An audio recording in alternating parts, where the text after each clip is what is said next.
The Big 12 basketball season is in full swing. Let's go.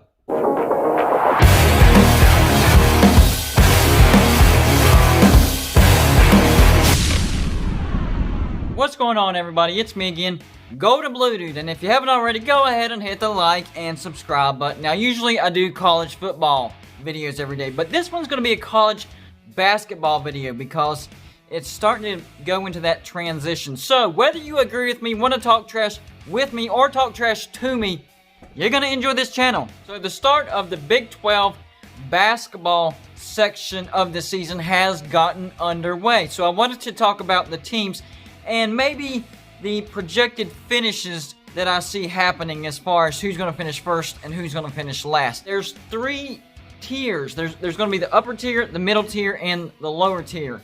And basically, the best way to explain it is, in the first tier, it's going to be very interchangeable, just like in the second tier, interchangeable, and the third tier. But in those tiers, I do think there's separation from the next tier, if that makes any sense. Definite separation between the tiers, but within the tiers, interchangeable. Here we go. So in the bottom tier of the Big 12, number 10, I have Iowa State. I think Iowa State's going to finish last in the Big 12. They don't look good, and tonight West Virginia gets Iowa State, so we better mop the floor with them, or I have some big concerns because they are not a good team. They allow 78.2 points per game. That's 273rd. Not good. They shoot the ball average at best. Their field goal percentage is 47.08%, which is 87th, and field goal allowed percentage 47.1, which is 283rd. So Iowa State does not have a good defense whatsoever. They're 1-3.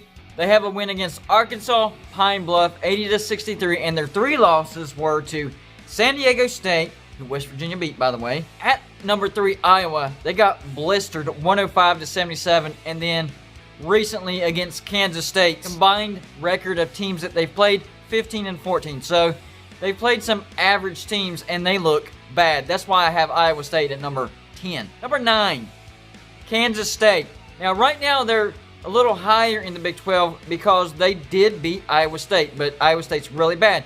I expect Kansas State to be not so good as well. So we're staying in that lower tier. So I'm expecting Kansas State to also be in that lower tier. Kansas State, they allow 71.9 points per game. That's 203rd. Not good. Field goal percentage, they shoot the ball 44.7%. That's 152nd. And then field goal percentage allowed, 48.5%. That's 299th. That's not good. That's not going to cut it. So they literally allow the opponent to shoot better than what they do. And they don't even shoot it that good. And that's why I have Kansas State at number 9. Right now, Kansas State is 3-4. Wins over Milwaukee, Missouri, Kansas City, at Iowa State. Their losses, Drake, Colorado, UNLV, and then an exhibition. Yes, they lost an exhibition, and it wasn't even close, 81-68. So technically their record should be 3-5, but we'll go by what their actual record is. 3-4. Total record of teams that they've played, 15-13. So they've played okay teams and have looked bad as well. That's why I have Kansas State at number 9. The last team that I have in the lower tier, and it's Oklahoma, and they've actually gotten off to a decent start, but not a tough opening start of their schedule. I expect their schedule to get rougher and for them to finish lower. They allow 72.4 points per game. That's 215th. Not good. They shoot the ball kind of okay. 47.5% is their percentage. That's 70th. And they allow a field goal percentage of 39.8, which is 93rd. So they're not as terrible as Kansas State and Iowa State. But I do think that their lack of defense will catch up to them. And that's why I have Oklahoma finishing at number 8. So now we're getting into the second tier. That was the bottom tier. Iowa State, Kansas State, Oklahoma. Now we're in the middle or second tier. Number 7, I have TCU. TCU's actually a pretty decent team. We're starting to get into the better teams. And they just beat Oklahoma State. But I think they're going to have issues down the stretch, though. TCU's record is 6-2, and like I said, they do have a victory over Oklahoma State, so they're actually in the upper half of the Big 12 right now. They actually have pretty decent stats. They allow 65.2 points per game. That's 93rd. They shoot the ball 47%. That's 86th. And they allow opponents to shoot the ball 42.9%, which is 184th. So their defense is a little suspect. They're 6-2, so their wins are Houston Baptist, also 70, Northwestern State, A&M at Oklahoma State, 77-76. So a 1-point victory. Their losses were to Oklahoma, 82-78, and Providence, 79-70. So they already have a win, and they already have a loss in the Big 12. And I know you're like, well, let's see. Oklahoma beat TCU, and TCU beat Oklahoma State, so your rankings don't make sense. I'm going by overall. You can't go by the snapshot right now. I'm going by talent, defense, offense, all that good stuff, and how I think they'll do down the stretch. If it comes down to tiebreakers like that, then yeah, you'd have to go by that. But right now, I still have Oklahoma at number 8 and TCU at number 7. Combined record for TCU's opponents, 28-22. So again, they face some decent opponents, winning record, all that good stuff. There's a lot of things you have to take into consideration when you're trying to project the ending ranking. I'm not projecting the rankings right now. You go on ESPN and look for that. I'm saying this is how I think it will look like at the end. Number 6, Oklahoma State. TCU beating Oklahoma State was an upset because Oklahoma State is a better team. Right now, they are 6-1. They allow 69.3 points per game. That's 160th. They shoot the ball 44.4%. That's 159th.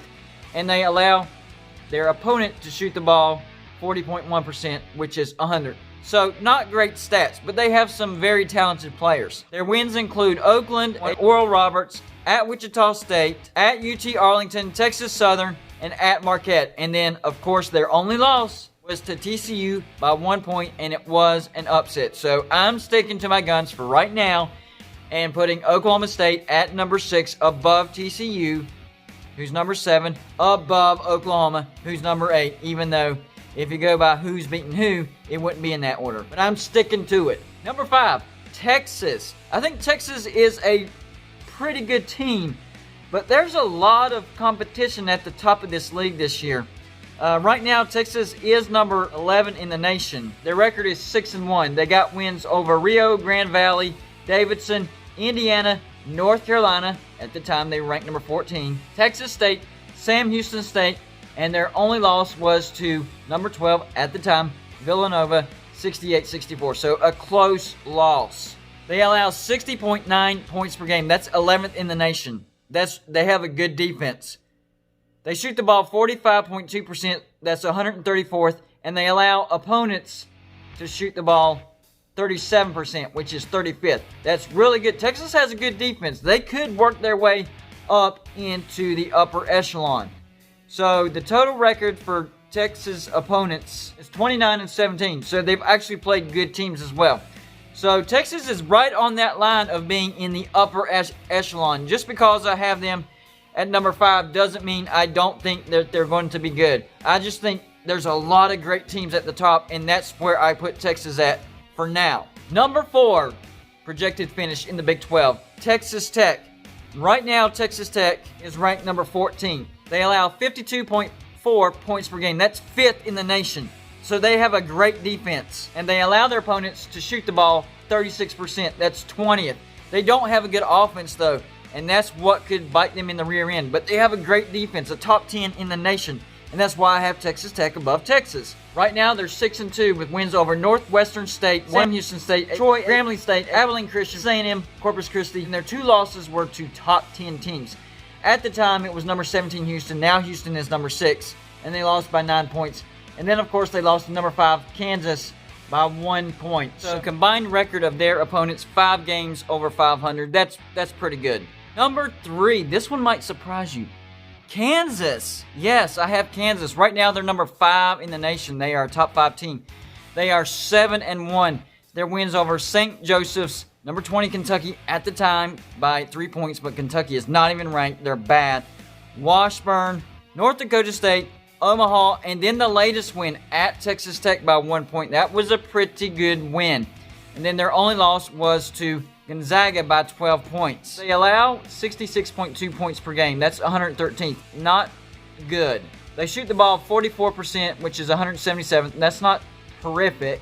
And they allow opponents to shoot the ball 39.3%, which is 76th. So they got some growing to do. And Kansas always does compete for the Big 12 championship. I just think the two teams I'm about to mention, and I know you're going to think I'm a homer. That's why I have Kansas at number 3, because I'm not saying they're going to be bad. They're going to be great. It's just the top of this league is going to be loaded. So far, the combined record of the teams that Kansas has played is 14-21. So that was another thing that gave me pause to put Kansas at 3rd. They haven't looked great against not so great teams, but that win at Texas Tech was a good win. Number 2 on the list, West Virginia. No, I didn't have the stones to put them at number 1. I do think they have a great team, and this is not just fandom. If y'all are familiar with the show, y'all know I call it right down the middle. They allow 68.6 points per game. That's 148. We shoot the ball 42.4%, which is 227. That's normal. We allow opponents to shoot the ball 41.2%, which is 139.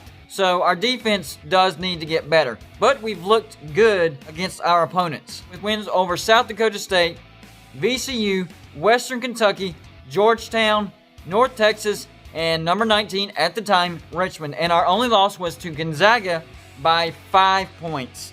Remember, Kansas lost to Gonzaga by 12 points, so even that head-to-head is pretty good. Total combined record of our opponents, 29-16, 13 games above 500. So that could explain why some of these numbers are a little off. We've played some pretty good teams so far. Number 1, I have Baylor. I cannot, in good conscience, have West Virginia above Baylor. So far, Baylor has just looked like a beast. They are 4-0, and they had a matchup against Gonzaga, and I was really looking forward to it, but it didn't happen. That's okay. They've beaten Louisiana, Washington, number 5 at the time, Illinois, convincingly, and Stephen F. Austin, and it's all been convincingly. And combined record of their opponents, 14-10, which is pretty good for only 4 games. They've only gotten to play 4 games so far. They allow 63.8 points per game. That's number 2 in the nation. They shoot the ball 50.7%. That's 34th. So they have good defense and offense. They allow their opponents to shoot the ball 43.9%, which is 212th. That stat kind of threw me off. Their opponents don't score that many points, but they shoot a higher percentage. That could make things tricky down the road for Baylor. But I think they have a good enough defense and a good enough offense to win the Big 12 this year. There's my final rankings. Let me know what you think. I know I'm wrong somewhere, so I'm sure you're going to let me know where. That's all I got for you for this show. Like and subscribe if you haven't already, and I'll see you on my next show.